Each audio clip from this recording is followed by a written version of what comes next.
Okay, so welcome. I can't believe we got to session 4 already. Amazing. So we've moved in time to the late 1930s. That's when this session begins, and then into the war period. Again, this is one of the most recent areas of research for me, centering on the life of the community and the use of the main house and the huts that were around in the first years of the Second World War. We had known that the house had been requisitioned by the army, but we weren't sure which bit of the army it was and how was this building used. So I'm really pleased that I've found out more, and that's a lot of thanks are due to Sarah West. She and her husband have been the people who've mainly got the West Bay Discovery Centre up and running. So I don't know if you've ever been in there, but that's been open the last few years. And Sarah has lent me extensive research that someone who sadly died now, David Evans, did. He managed to identify some of the parts of the army who were stationed around here. So that kind of got me going.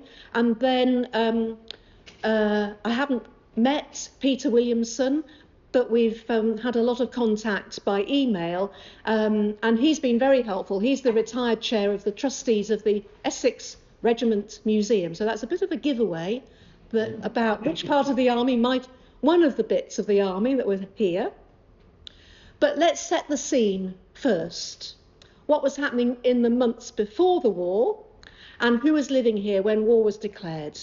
So I want to start with a picture of Adela on the right, Lily on the left. Lily is the taller one, holding the umbrella. This is them in 1937 here. 1937 was the year in which the chapel was built.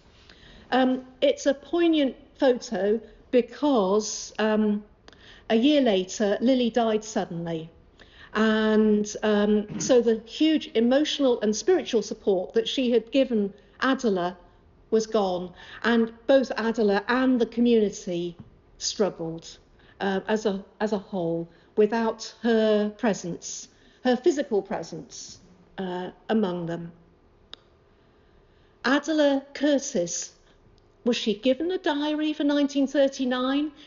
It's the one year where she has a page-a-day diary and that I'm aware of, and that she writes in most days. So, you know, that's a valuable resource that Jeremy J had kept all these years, her great-nephew. No one knew that these diaries and notebooks existed until he said, "Oh, would you be interested in looking at these?" to me. Yes, please. So she keeps this diary during 1939.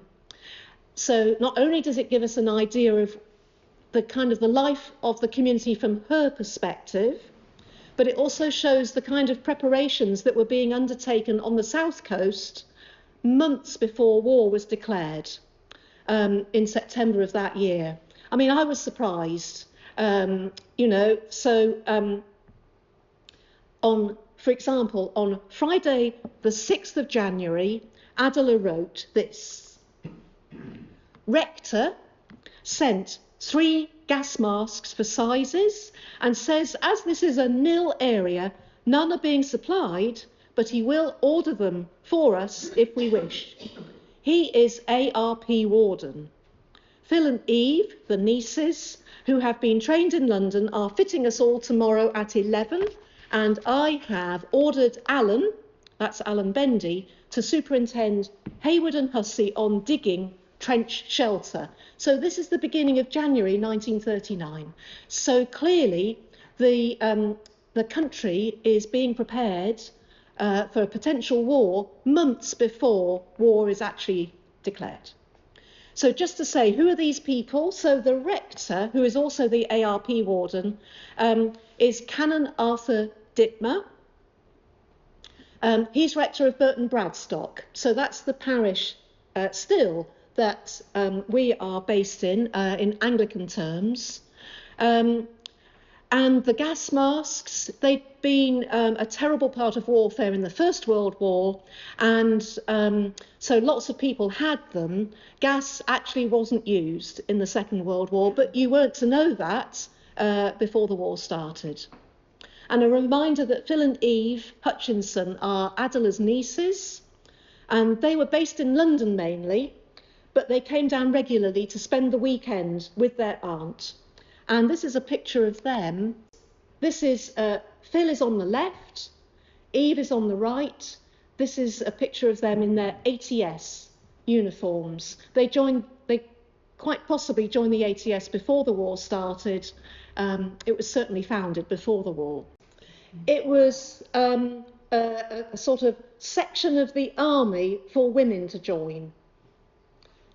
That's what I understand.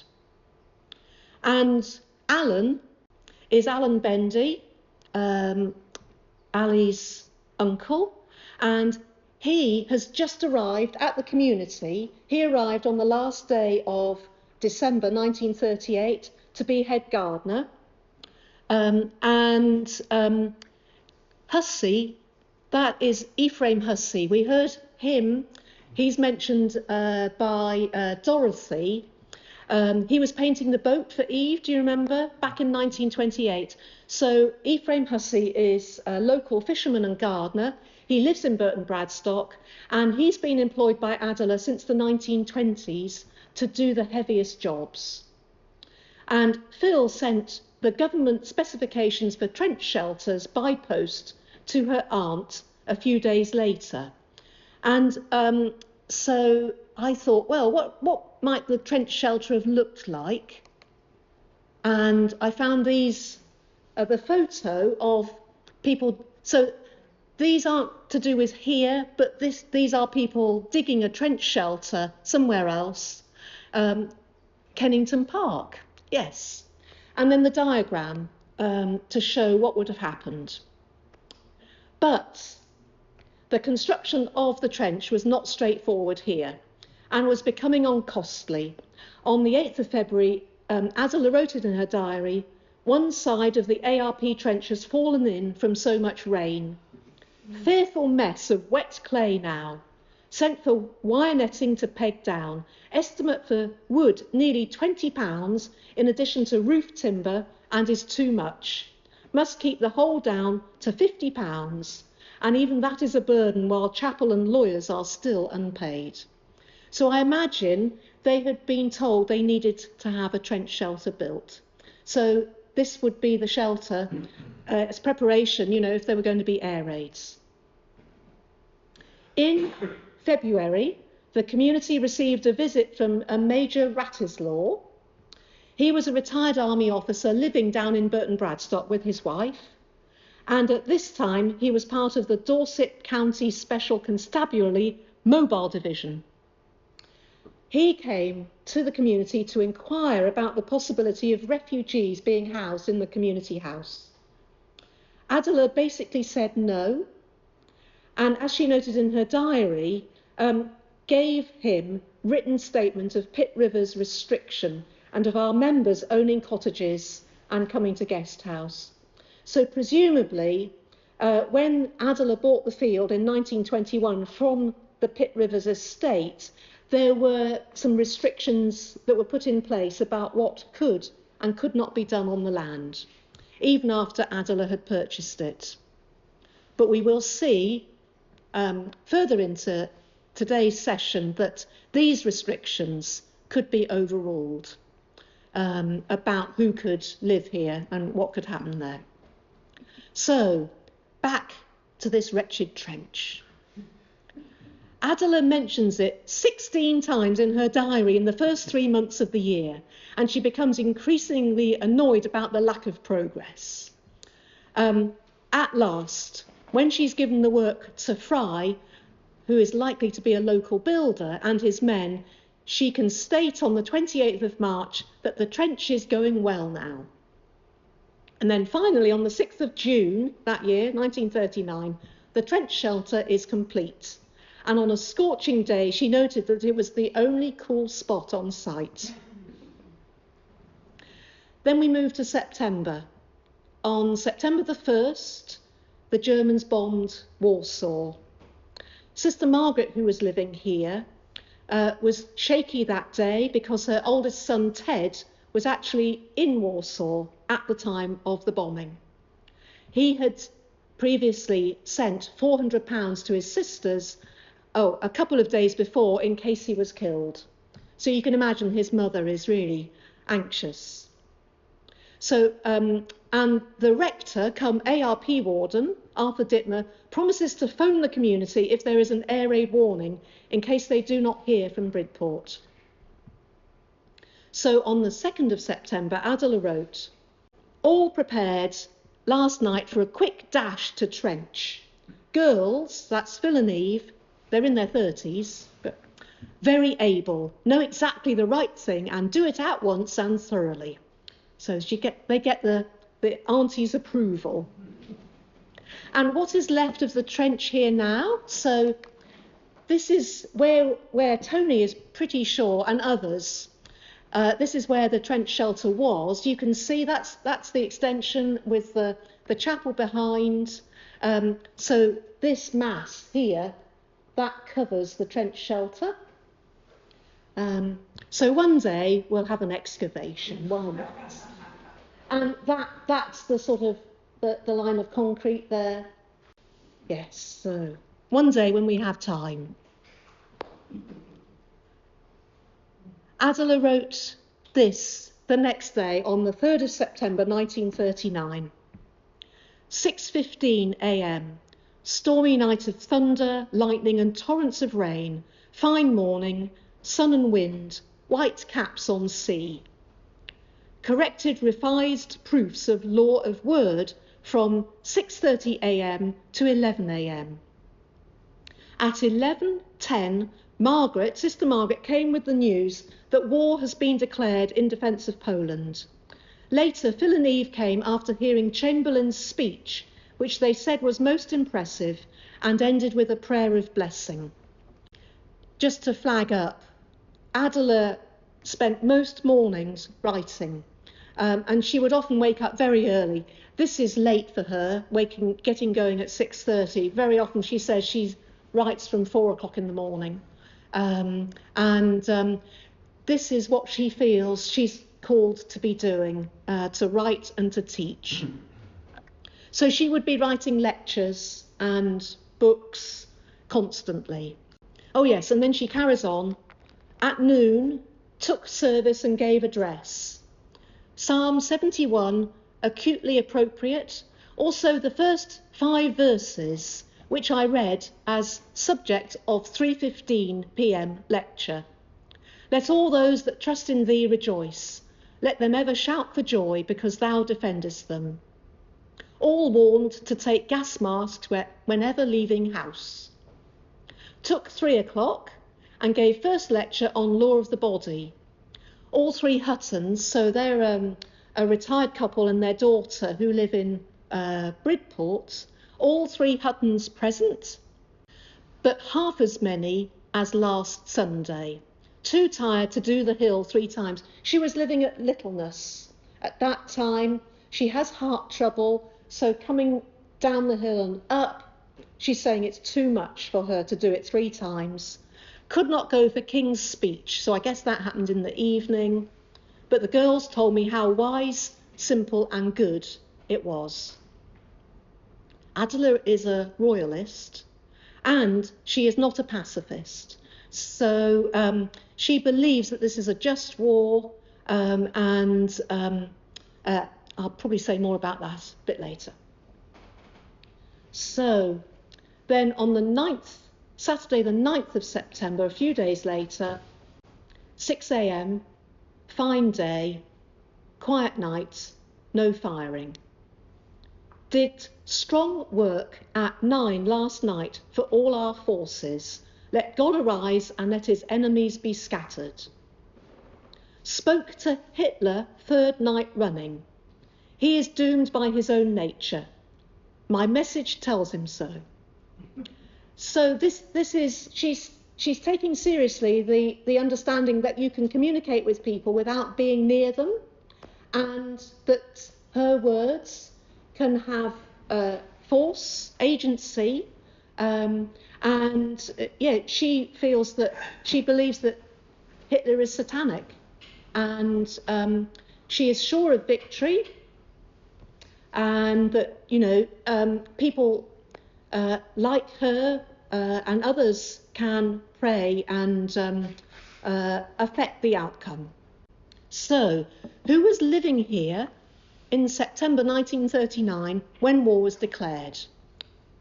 We know because, well, not when war was declared, but like 3 weeks later, a sort of a mini census was taken of the whole country, called the 1939 England and Wales Register. And the initial aim of this was to ascertain how many ration books were going to be needed during the war. So they were seeing how many people are there, how many families are there. And you can see there are dark bits. That's possibly people who might be in the forces. So we're not able, they were blanked out. Others of them might be people who are, well, this was released a few years ago, so less than 100 years, clearly, before it came out. So later blanking out would have happened if there were people on this who could still be alive. So I think probably my mother would have been blanked out because, she's still alive now. She's 98, bless her. But we can, it's really interesting to see who's here. And I know you can't read it, but included in that list is Julia Vrooman. She is here staying in the house at this point in 1939. But I can imagine that she got back to the States as soon as she could after that. But we have, I won't go through it all, but at the top we've got the studio. So that's where Phil and Eve, the nieces, are living. And that's our direct neighbour. That's where Jeremy lives now. They're there. Then this is Bendy Wilfred A. That's Alan. He's living in End Hut. So that was a little hut that is also on Jeremy's land now. And then we've got Community House. So Sister Elizabeth, Sister Mary, Sister Margaret, Sister Evelyn, Ali's aunt, great aunt. This is Julia Vrooman. And Littleness, here is Adela Curtis, foundress and warden of Christian Contemplatives Charity, unpaid. And then Green Hill is one of the huts that was placed over this side. It was put up by Lily for the community's use. And in there, so Ethel Petch, that is Sister Francesca, and Elsie MacDonald, that is Sister Elizabeth's niece, and then others here. So it's brilliant that at the start of the war we can get an idea of who is here. And that would have been a reduced number of people. I imagine that some people, well, they weren't getting the visitors. The war put paid to the number of visitors that they were getting. Because during the 30s, the community was thriving and they would have lots of people come. But you can imagine the war, really gets in the way of that. So, and it was this, I know who those people are now. It was this combined with the memorial tablets that enabled me to work out who the people were and their backgrounds, their families, searching for them on Ancestry. That's another talk. I'm not going to do that now, but again, that was sort of, oh yes, I found them, especially with Ethel Petch. I'm not surprised, she chose Francesca Benedict as her name. She was Ethel Augusta Petch, bless her. So for the first few months of the war, nothing much seemed to happen. It was known as the Phony War. And you will remember we've talked quite a bit about Adela's sister Clara. And so this is a picture of Clara, how she looked in the late 1930s. So her health isn't good, but she looks pretty sprightly there, doesn't she? So she's 78, and she had reconnected with Adela through the visits of Clara's daughter Dorothy to Adela and her Aunt Adela and the community 10 years before this picture was taken of her. And the sisters maintained a correspondence, and Cabot, who I stayed with, I mentioned him earlier, he's become the guardian of those letters that Clara kept, and then her daughter kept, and now Cabot has become the guardian of the family archive. And this includes letters that Adela wrote during the first couple of years of the war. So I'll be reading those as we get to them. Why did they stop? The collection doesn't go beyond November 1940. You can see Clara dies 3 years after that. I wonder whether did she receive them and she wasn't up to having them, or maybe the war put paid to transatlantic letters. I don't know. It seems very unlikely to me that Adela stopped writing, because she was writing prolifically, you know, her lectures and so on.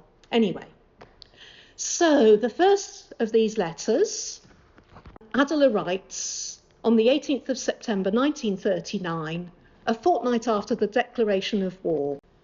So this is Adela to Clara. My dear, yours of 6th, so that would be the 6th of September, just come, and finds me in bed since the 4th, heart and eyes having given way from long strain of overwork these last 2 years, since the first heart failure. Now I know I must retire from active service, but glory be, even lying helpless in my bed and not able to use eyes for more than a few minutes, I can still do the most vital of all work, which is intercessory contemplative prayer. So don't grieve for me. It is a rehearsal of the work I shall do over there, and the war of Armageddon needs all the help we can give. Of course, no place is safe from these satanic creatures except as God protected, but there is no doubt of the victory. This morning brings news that Russia has at last aligned herself, as prophecy foretold, with the powers of darkness, and is our enemy openly declared under cover of lies. She has invaded Poland and joined forces with Germany. All the godless nations are now together as against those who trust in God and his Christ. October the 1st is our National Day of Prayer. Remember us. My little lot are carrying on proudly, and every day they use the psalmist words with all their souls. Let God arise and let his enemies be scattered. Let them also that hate him flee before him. As smoke is driven away, so drive them away. As wax melteth before the fire, so let the wicked perish at the presence of God. She doesn't bother with best wishes or much love. There's no actual formal closing. So we can get a strong sense here of Adela's perspective as the war has started.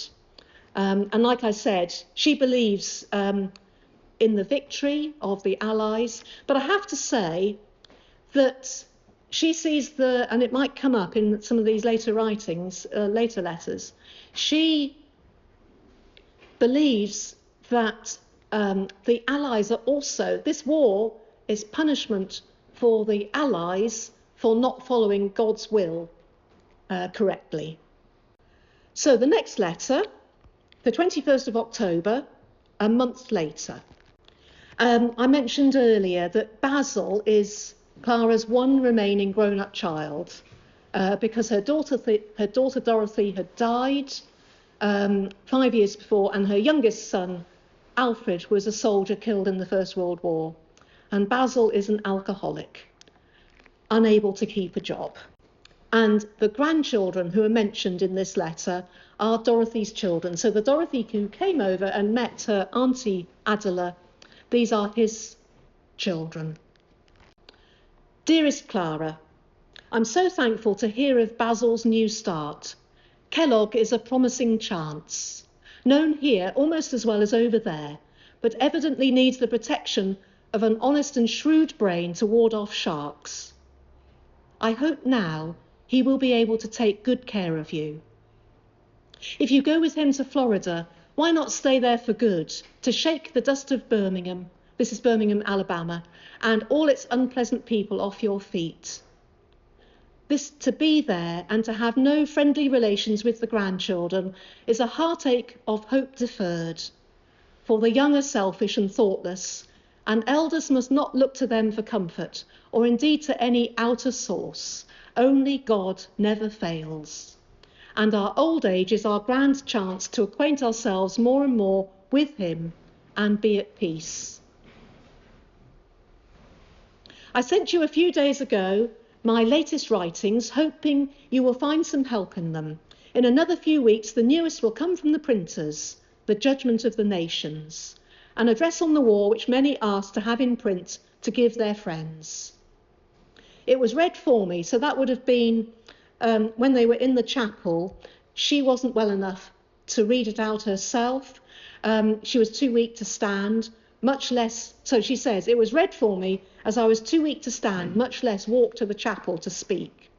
But I am up now for most of the day in my hut, with little strolls in the garden and rests on my bed and short times of writing, and the eyes are able to work again in short shifts if I keep them shaded from glare and don't read more than a few minutes. None of us, my dear, can imagine that we have anything worth offering to the Lord as work for him, but we can praise him for his work instead of grieving over our own failures, which is preoccupation with ourselves, quite useless and disobedient, but so natural. Let me know what you think of the 3 books, The Mystery of God, Divine Law of the Word, and Part 3 of Divine Law of the Land. With love and every blessing to you and yours, A. Unfortunately, Clara is not on good terms with her son-in-law, who was Dorothy's husband, neither with her grandchildren. Clara can be outspoken, and reading between the lines of other written sources, she probably blames Cabot for her daughter's death. He was a physician, and she feels that he should have picked up the breast cancer and got her treated sooner. And I imagine this is what's going through her mind. And you can pick up from what Adela says about the same thing. Don't dwell on past failures. Don't let that go round and round, but instead fix on God. Only God can we rely on. That's the similar sort of message, isn't it? So then less than a month later, she's writing again. So this is the 3rd of November, 1939. And she's talking about sending her books to Japan. So this is Alfred, Clara and Adela's oldest brother. He still lives in Japan. He had this photograph taken when he was 80 in 1937. And when Adela first saw this photograph, she said, I would never have recognised him, but then I haven't seen him for 57 years. So He's in Japan and he is in regular contact with Clara, so Cabot has letters from him as well. And his letters are quite useful because he often reminisces about the past, when they were children. That's who she's trying to get her letters to in Japan. Dearest Clara, I hope you got the new book safely. The copy I sent to Brother Alfred in Japan was returned by censor because no printed matter is now allowed to go to countries other than our empire or USA. We could get a permit as ours are only religious publications, and we are both publishers and booksellers, issuing none but my own writings. But I have told the deputy wardens not to apply for it, for I can send Alfred his copies through you, and there are few others that will matter. So we have sent his packet readdressed to you, and hope you will have no trouble in posting it on to him. This is before America enters the war. I'm bringing out another pamphlet this month, which I will post to you, because I think you will find it in some comfort. You will find in it some comfort in these trying times. Part of it was read as a Sunday address in the chapel, and many asked that it should be printed for them to send to their friends who are puzzled at the state of the world and do not know the Bible enough to be able to read the signs of the times. You and I and all the old people and invalids have a big part to play now in holding up the arms of our forces in the front line. The news one gets of them from the wireless makes one proud beyond words to be a compatriot of such men. As the King said yesterday in decorating some of them, I am proud to know such men, and we are proud to have such a King. He sent a New Testament to every new soldier with a message to read it. The whole nation is at prayer, not whining in fear, but strong in faith and sure of victory, because we are fighting for truth and righteousness. I hope to hear that you will get south to Florida out of the cold. Florida is where Basil, her son, lives. With love, A. So these are all letters in this period when nothing much is happening in terms of the war. The next one is dated the 31st of January 1940. So it's still in this sort of phony war period. Oh yes, and she's going to mention the Genesis diet, which I mentioned earlier this morning. January the 31st, 1940. Dearest Clara, so many long letters from you have piled up in my unanswered basket that you must be wondering what has happened. I have not dressed for weeks now, a series of chills and general fatigue, but today some energy has come back and I'm working off arrears by slow degrees. We are having a hard winter, even on this mild coast. Food frozen solid in larders, very odd for us. I was very sorry to hear that Basil's prospect of a good job has faded out. It must add to your cares a heavy load. The whole world is being taught a drastic lesson, and many do not yet grasp it.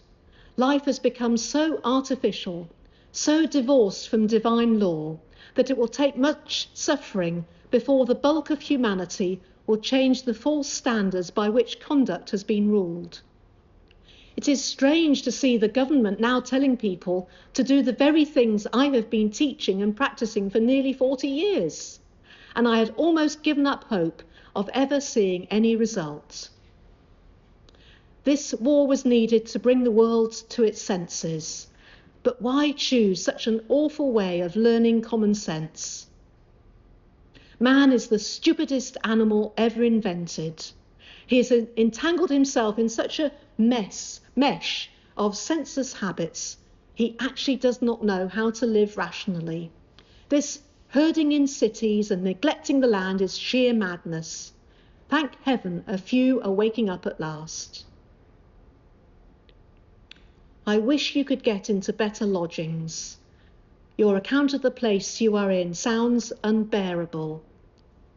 but I can imagine the difficulty of finding fresh quarters when you, like me, cannot get about to arrange things, as we both have done so energetically all our days. It is queer to lose one's driving force and learn the difficult grace of patience. All our cottages are empty, and we have only one student now. People can't come from the towns because motoring is no longer easy. So we are a very shrunken community, though a happy one. All the men are gone, and we carry on our land work with one old sailor, that's Hussey. The chapel is shut up, too expensive to heat now, but the prayers go on more than ever for all who so sorely need help, and the answers come wonderfully. All blessings to you, my dear. Your loving sister, A. So we get a sense of Adela's poor health and Clara's poor health. And this thing about divine law, and I thought the Genesis diet, which this community was meant to live by, is a useful sort of example of that. So this is what Genesis 1:29 says. See, I have given you every plant yielding seed that is upon the face of the earth, and every tree with seed in its fruit. You shall have them for food. So that's what she bases her diet and the diet of the community upon. Then there's a bit of a gap and between that letter and the next. The next one comes at the end of May 1940. And so we get a real shift in the war, because during 1940, that's when there comes to be this very real threat of invasion, very likely to be on the south coast. The British Expeditionary Forces had to retreat in early 1940. This had led to the evacuation from Dunkirk in May and June. And this clearly had increased the likelihood of an invasion. So we'll see, this letter gives no hint that the soldiers are billeted here yet, but it almost certainly happened within weeks, if not days, of her writing this letter. And there's a very moving account at the end of this letter as Adela writes about her mother. So May the 31st, 1940, and clearly Clara has heard about what's happening with Dunkirk and potential threat of invasion. My dear, don't worry about me. All is peaceful here so far, and the daily increasing threat of invasion only makes us all square up to those words, fear not them that kill the body, and have no more that they can do, are not able to kill the soul. From Matthew and Luke Gospels. If our heroic men at the front are ready to give their lives to defend truth, justice, freedom, honour, how can we at home do less? It is a great purgation of fear and selfishness to live at this hour. One of the strangest effects of the war is to see the government ordering and the whole nation obeying the very rules for food, clothing, land, work, saving, etc. that I have been teaching for 40 years. If only people would have listened earlier when it was easy. But human nature has to be whipped by suffering to do the very things that are for its happiness. I am thankful to say I am astonishingly stronger. For some weeks I did gardening again, but it caused such long and acute pain in arms and hands day and night that I had to realise I could not go on with it if I were to do any more writing. So I gave it up and wrote, in spite of the pain, a new pamphlet on dynamic prayer to win the war for righteous peace, which will come for the printers next week, and shall be sent to you and Alfred. Could you send him on this note? As I should only say the same, and now that stamps and paper are scarce, I have to save both. Clearly, Clara didn't, because Cabot has this letter. I have taken up my work as warden again, after retiring and appointing deputies, but danger seems to have given me a new lease of life, as it did to our courageous mother, to whom we all owe so much more than we ever dreamed when we were young. It took me many years to discover her wonderful qualities, and bless her for giving her 10 children such a high degree of health in soul and body. How often I have told her so, and begged forgiveness for the blind resentment I used to feel as a child, and the harsh judgment of later years, before I began to understand the tragic facts of her life. She always smiles at me when I see her in the inner world, and I feel she is happy now, after the stormy waters of this outer existence. That world becomes more and more real the nearer one comes to it, and at 73, the journey cannot be long. If the warplanes come and destroy this very lovely place, it will be but a quick passage to paradise. Meanwhile, we can thank God for the power of prayer to serve our men at the front and all the others. Your loving sister, A.M. Curtis. Very moving words about her mother, and her, as you know, she clearly understood more about what her mother had to contend with when they were children.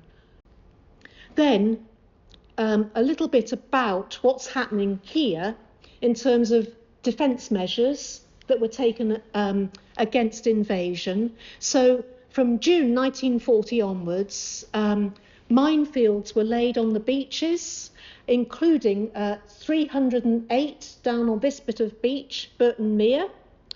Barbed wire fences and other beach scaffolding was erected, and thousands of pillboxes, and we're all familiar, I'm sure, with the pillbox down at the bottom here, were built along the south coast.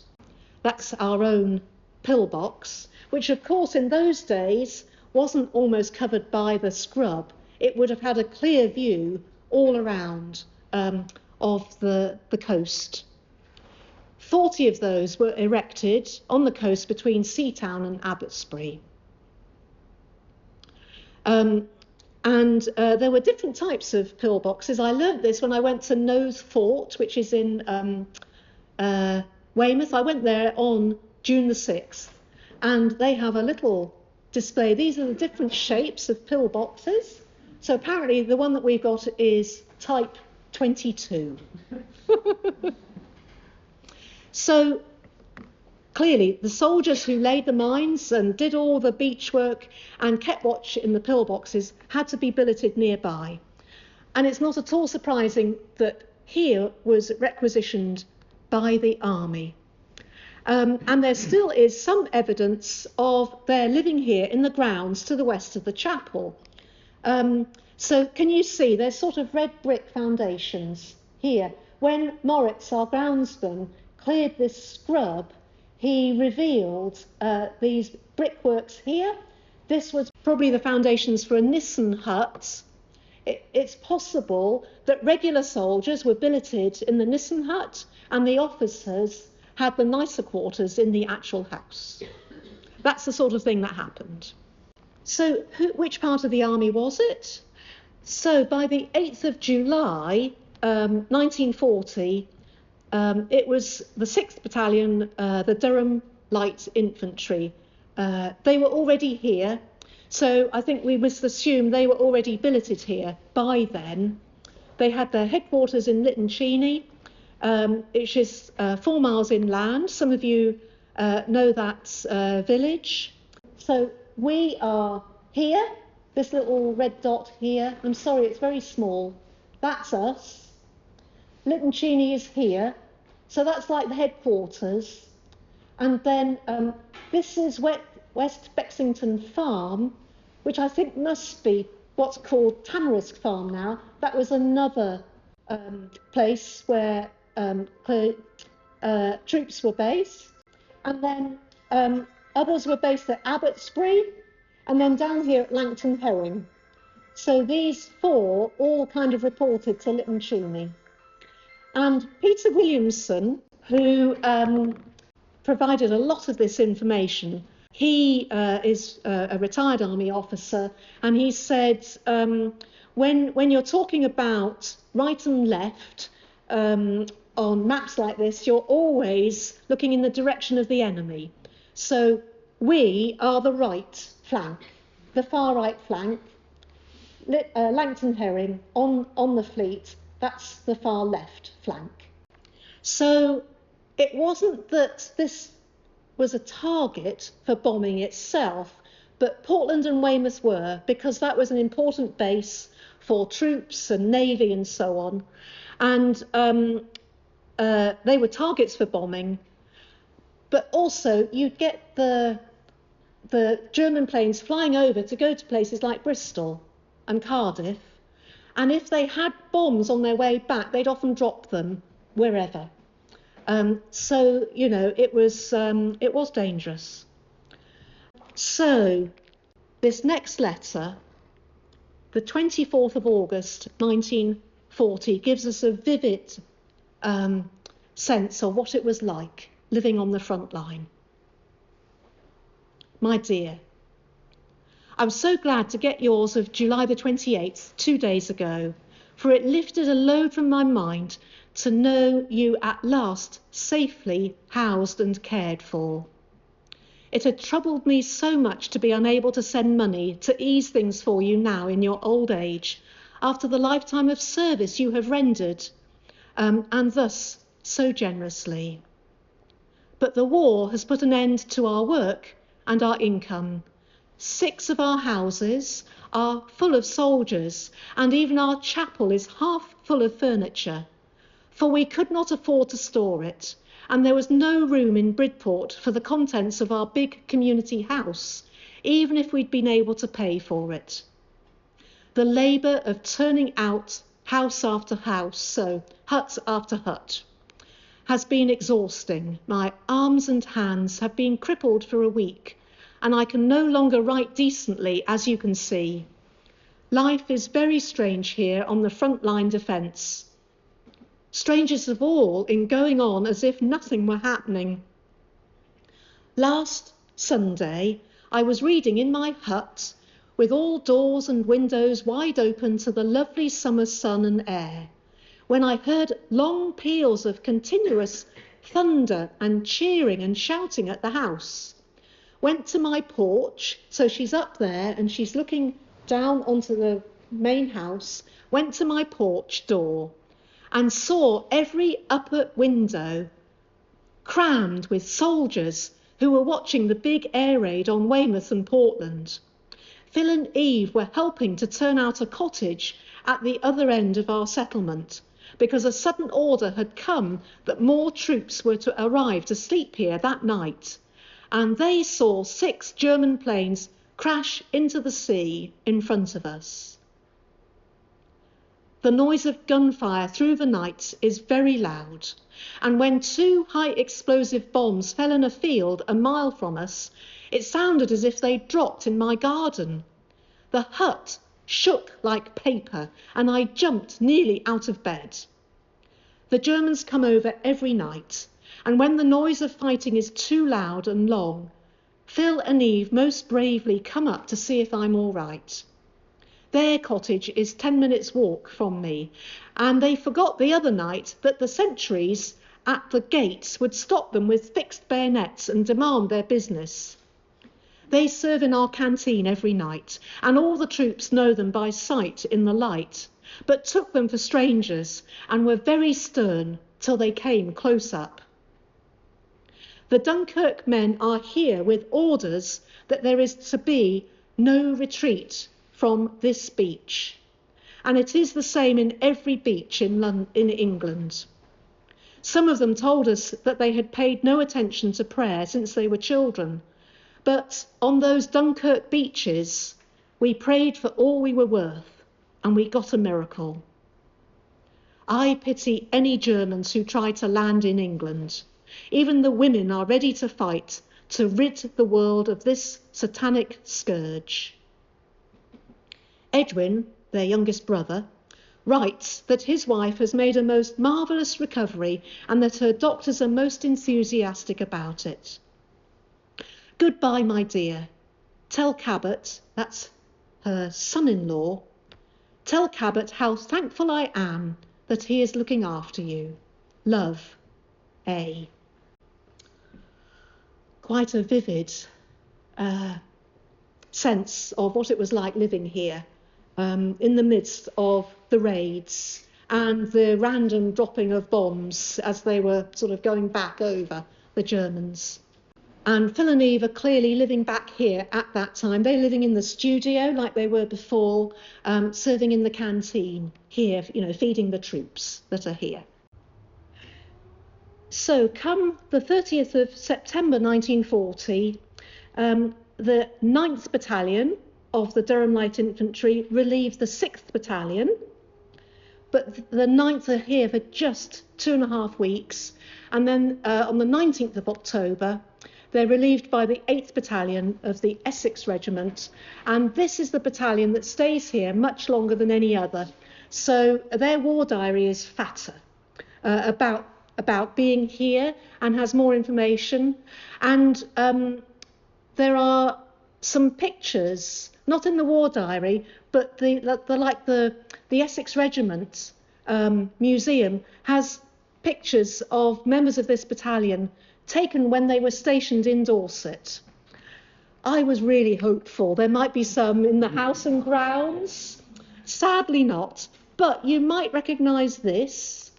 This is members of the 8th Battalion of the Essex Regiment on the Fleet. And so these are the people who were stationed at Langton Herring, and I guess they've been putting up that barbed wire. And so it's nice to have a picture anyway, even if it's not of here. So on the 25th of November 1940, we have the last of Adela's letters to Clara that we know about. So this is November the 25th, 1940. My dear, yours of October 29th, just this moment come, and I'm very sorry to hear that you have such a painful time. The acute attack of rheumatism is explained by the kidney trouble, for if they do not eliminate freely, poison is retained and neuralgia and allied complaints follow. All who can take no exercise should keep the kidneys active by some good herbal corrective. Parsley tea made strong and taken fasting in the morning is excellent. Can't you get a big bunch from some country friend with a garden and brew it yourself in your room? You think too much of Cabot. That's her daughter Dorothy who died. Cabot is her widower. You think too much of Cabot and his girls and their failings. Do turn your mind and memory away from all you have suffered. Don't live the past so much. It prevents you from living in the presence of God. So soon, my dear, you and I will have done with things temporal. So why not unload the burden of it all now and begin the freedom of the sons of God? We can't renounce ourselves if we carry along from day to day the load of all our yesterdays. Here we live from hour to hour, never knowing that a German raider may drop our call from the skies. It is a strange life to go to bed each night, not knowing that we shall wake here in the morning. Yet that is the very way in which a Christian should live. The war is teaching us much needed lessons in practical Christianity. Never have I been so thankful to be British as now, when the poorest are proving themselves heroes who meet death with a laugh. I guess she's talking about the people who are having bombs dropped on them in the cities. whether they're laughing or not. Anyway, never has there been such a time in our great history as today. Our national heroes are in every town and village, men and women and children alike. The stories are incredibly grand. Drake, Nelson, Wellington would stare in wonder to see their noble deeds not only equalled but surpassed by boys and girls of 17 and 18. Old folk live on the brink of tears all day as they hear the superhuman tales of courage, genius and self-sacrifice that come in a continuous stream. One is ashamed to speak of personal suffering in the face of such godlike examples as our young people are giving us in superb indifference and unself-consciously. No force on earth or from hell can conquer the spirit that fills our commonwealth of nations. In a few days, I'll send you another little pamphlet on prayer, work for you to get busy on and keep on with till the war is won. Don't waste time and energy in bewailing any troubles. Use the two-edged sword of the Word of God to defeat the powers of darkness. A grand work in the front line is open to every bedridden invalid. Get to it, my dear. Your loving sister, A.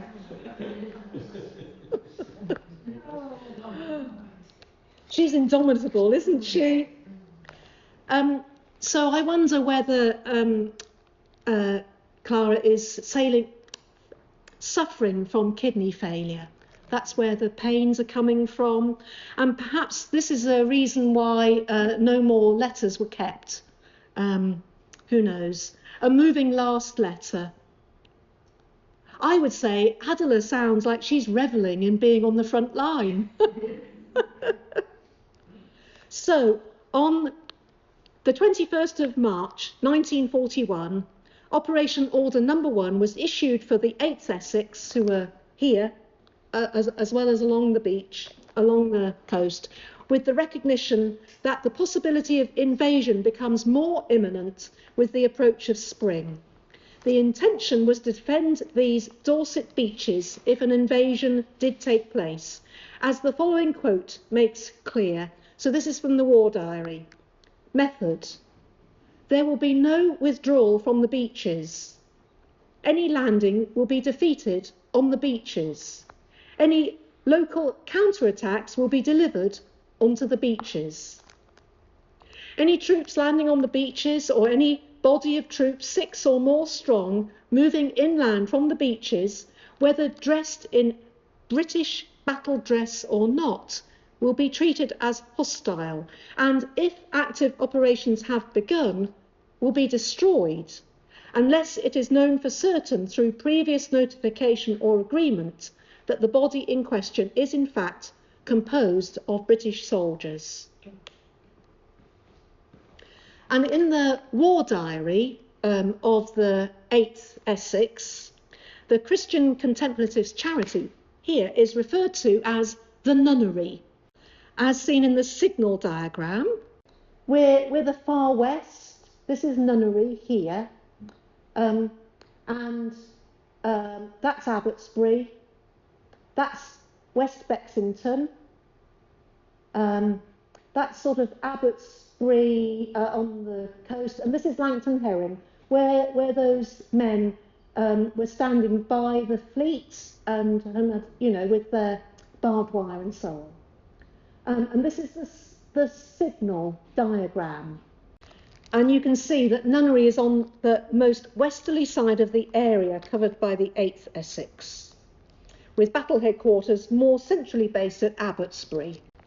And then Peter Williamson, who went to Kew, where the War Diaries are based, sent me 70 pages.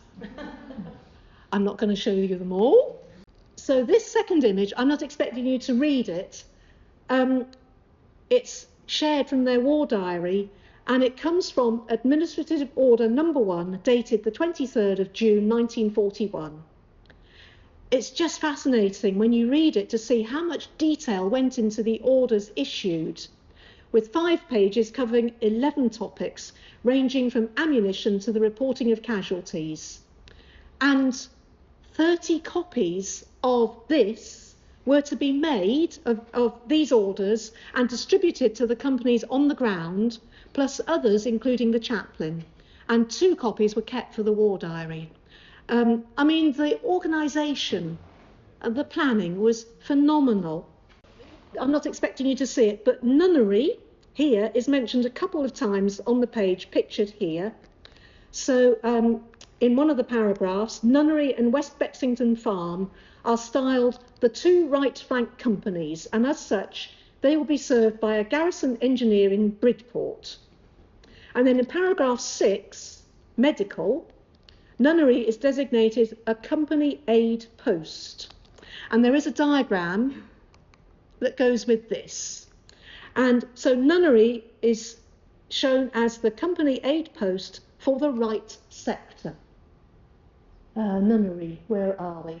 Oh yes, so this is looking, so the coast is above, yes, at the top of the page. So we're looking at it differently now. So we're at the right flank, so this is Nunnery here, and Langton Herring is here. So we have to sort of do an about turn on where things are. So this is medical, and Nunnery was to have 3 regimental stretcher bearers attached to it. So at Swire, a couple of miles away, you know, just down the road, car post number 1 was to have 1 ambulance car, 1 wheeled stretcher, 1 non-commissioned officer and 7 stretcher bearers. And this would support both Nunnery and West Bexington should an invasion occur. So they're still thinking in terms that an invasion is likely. But by the end of May 1941, most of the company areas on the beaches are abandoned.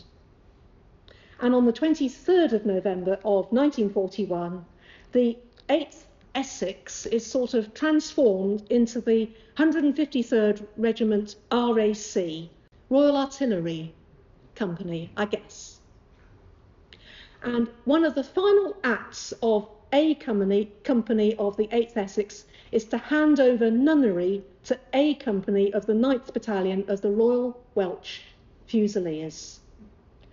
But they are here for a matter of days only before they leave for their winter quarters in Weymouth. So this is November 1941.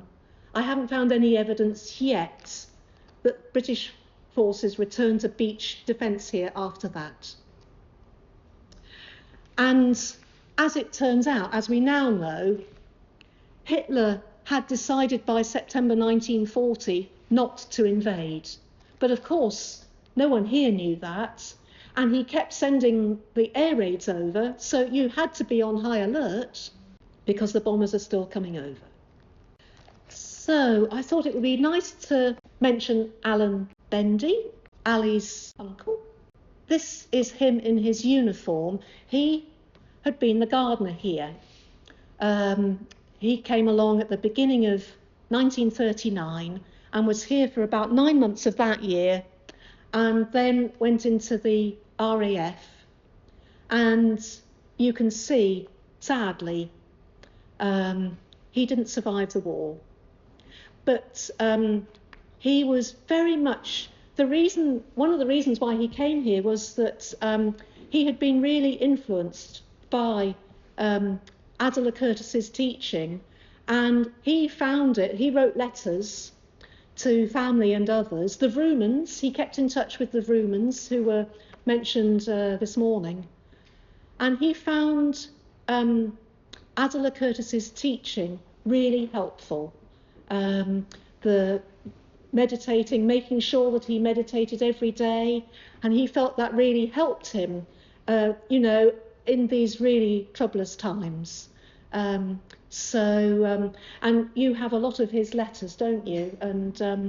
And he was loved by the community here, And you have very moving letters that other sisters write to Evelyn, to Alan's family, expressing their sorrow at the news.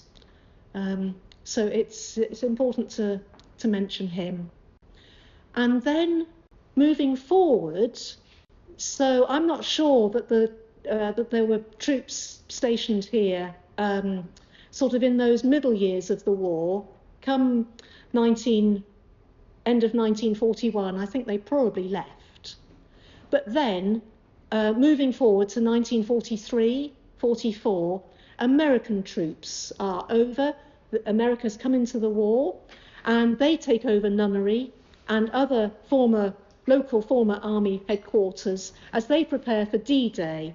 And this next picture, so this is of the Reverend Arthur Dittmer, who is the rector at the time in Burton Bradstock, and he's showing to two of the American troops who are billeted in the area, showing them one of the tombstones.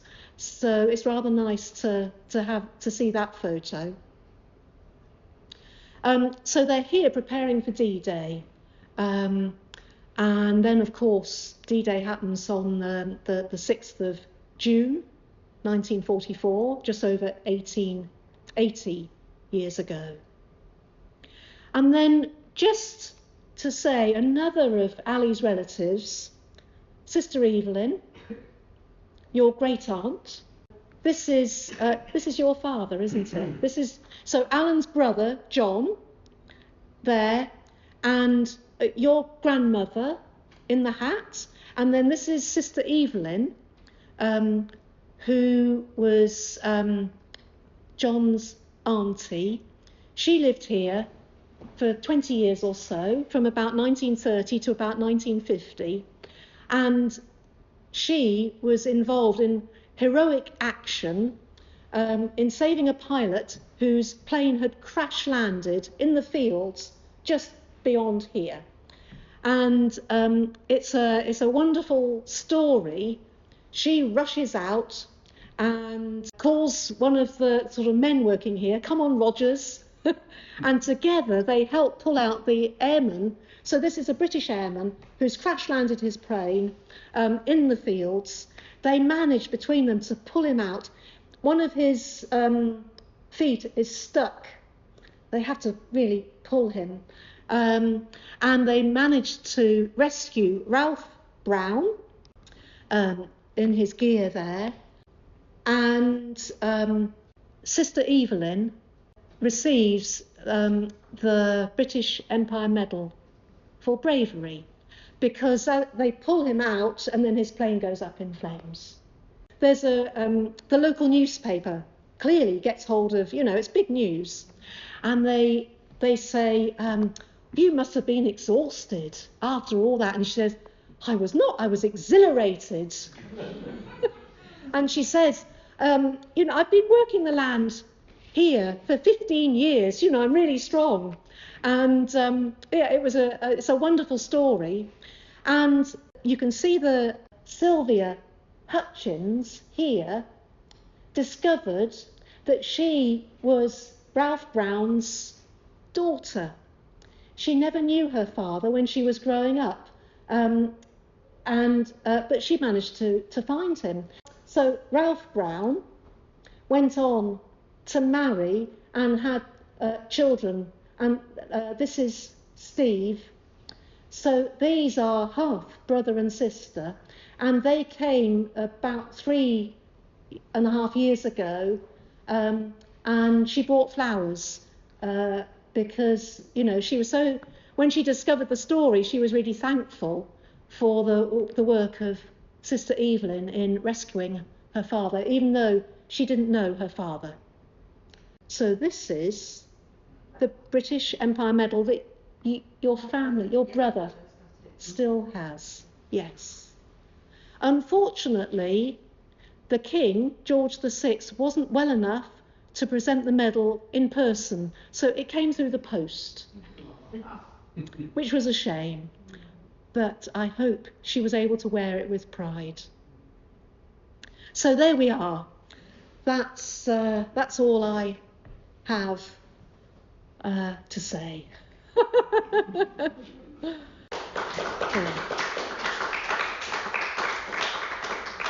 Thank you.